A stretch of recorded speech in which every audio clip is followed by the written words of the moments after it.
नमस्कार, NMF news पर आप सभी का बहुत स्वागत। मैं हूं आपके साथ अभिषेक पुंडित। जम्मू कश्मीर में विधानसभा के चुनाव हुए, नतीजे भी आपके सामने आए। 42 सीटों के साथ सबसे बड़ी पार्टी रही नेशनल कॉन्फ्रेंस, उसके बाद बीजेपी सबसे दूसरे नंबर की बड़ी पार्टी रही।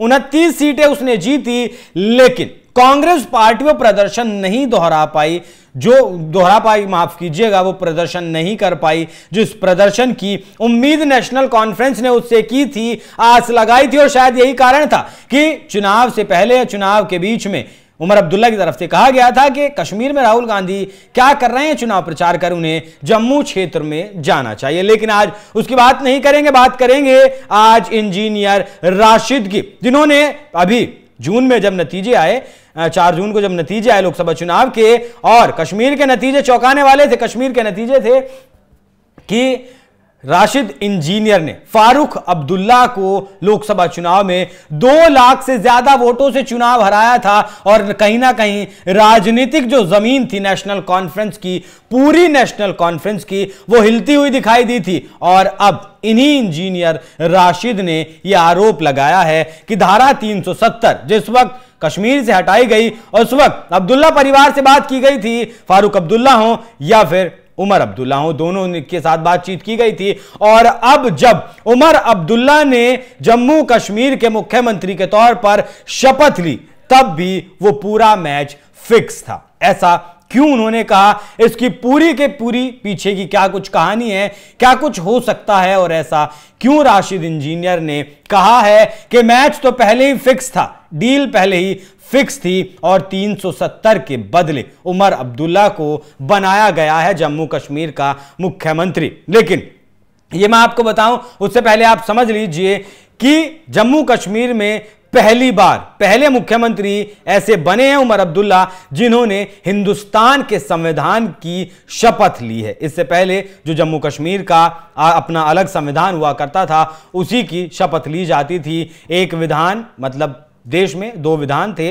2 संविधान थे, लेकिन 370 हटने के बाद वैसा नहीं रहा। तो उसी के आधार पर इंजीनियर राशिद ने यह आरोप लगाया कि जिस वक्त धारा 370 2019 में हटाई गई, उसे 3 दिन पहले प्रधानमंत्री मोदी की मुलाकात फारूक अब्दुल्ला से हुई थी और उन्हें एक घर में रखा गया है। घर में जो कहा गया कि नजरबंद रखा गया और सारी पूरी डिटेल चर्चा हुई थी, तभी जाकर धारा 370 को हटाया गया है। उमर अब्दुल्ला 370 से भाग रहे हैं, ऐसा इंजीनियर राशिद का कहना है। क्यों कहना है? क्योंकि नेशनल कॉन्फ्रेंस ने अपने मैनिफेस्टो में डाला था कि हम 370 हटा देंगे, लेकिन जैसे ही मैंडेट मिला और मुख्यमंत्री पद की शपथ ली तो कह दिया कि हम 370 नहीं हटाएंगे। उसके पीछे का कारण यह दिया गया कि जिस सरकार ने धारा 370 को खत्म किया है, हम उसी सरकार से कैसे मांग कर दें कि आप 370 को बहाल कर दीजिए। ये तो सबसे बड़ी मूर्खता होगी उसी सरकार को कहना, क्योंकि सुप्रीम कोर्ट में भी ये पार्टियां गई थी जिस वक्त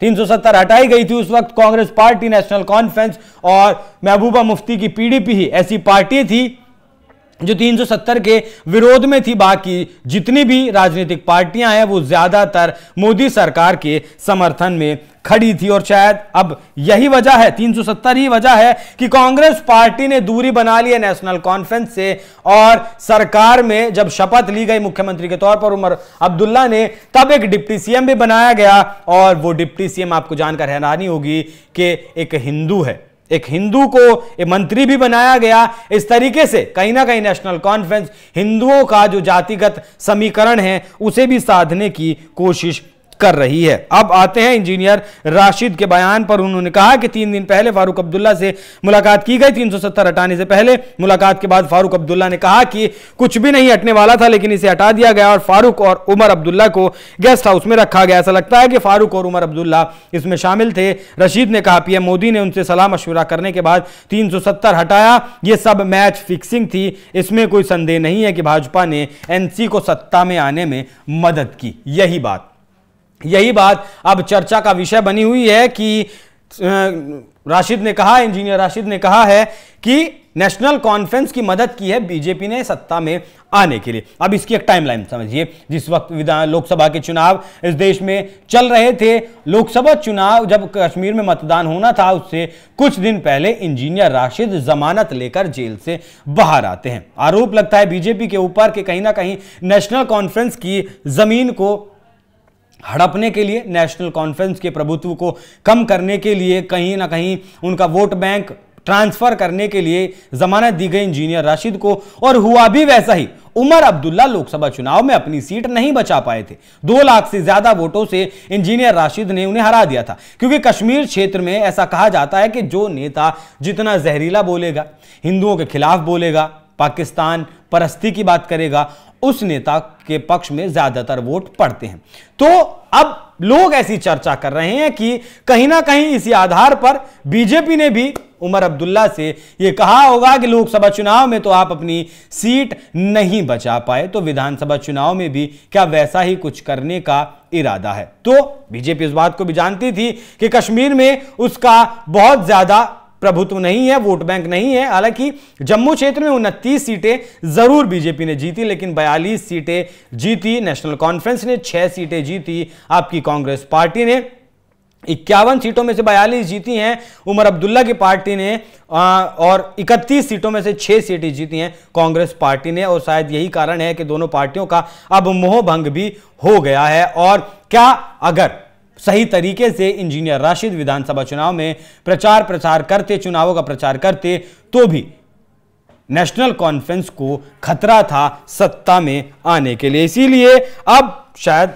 इंजीनियर राशिद का जो डर था लोकसभा चुनाव के दौरान, वो तो सामने आया ही, वो तो सबने देखा ही कि किस तरीके से नेशनल कॉन्फ्रेंस की जमीन हिलाने के लिए इंजीनियर राशिद एक नाम तैयार हो रहे थे।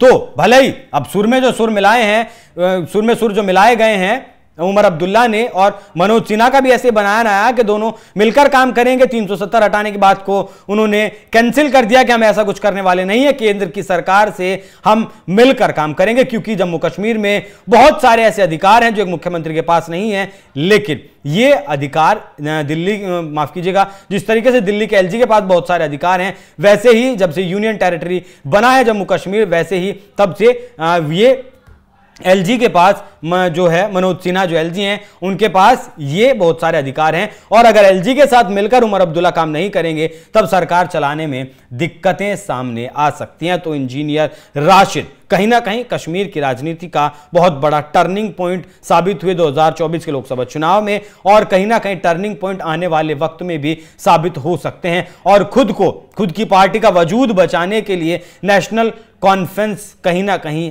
अब ये तालमेल करती हुई केंद्र सरकार से दिख रही है, जिस केंद्र सरकार की खिलाफत करते हुए नहीं थक रही है। और शायद इसी को लेकर इंजीनियर राशिद ने कहा है कि मैच फिक्स था, बीजेपी ने मदद की है नेशनल कॉन्फ्रेंस को सत्ता में आने के लिए। आतंकवाद के आरोपों में ये जो इंजीनियर राशिद हैं जेल में बंद हैं, और लगातार अब चुनावों के जरिए अपना जनाधार जम्मू कश्मीर में ये बढ़ा रहे हैं। तो वैसे आपको क्या लगता है कि जिस तरीके से इंजीनियर राशिद ने आरोप लगाए हैं कि मैच फिक्स था, बीजेपी ने नेशनल कॉन्फ्रेंस को सत्ता में आने के लिए मदद की है, तो क्या इसमें बीजेपी का भी कोई प्रलोभन था? अगर मदद की है तो अपनी राय हमें कमेंट कर जरूर बताइएगा। नमस्कार।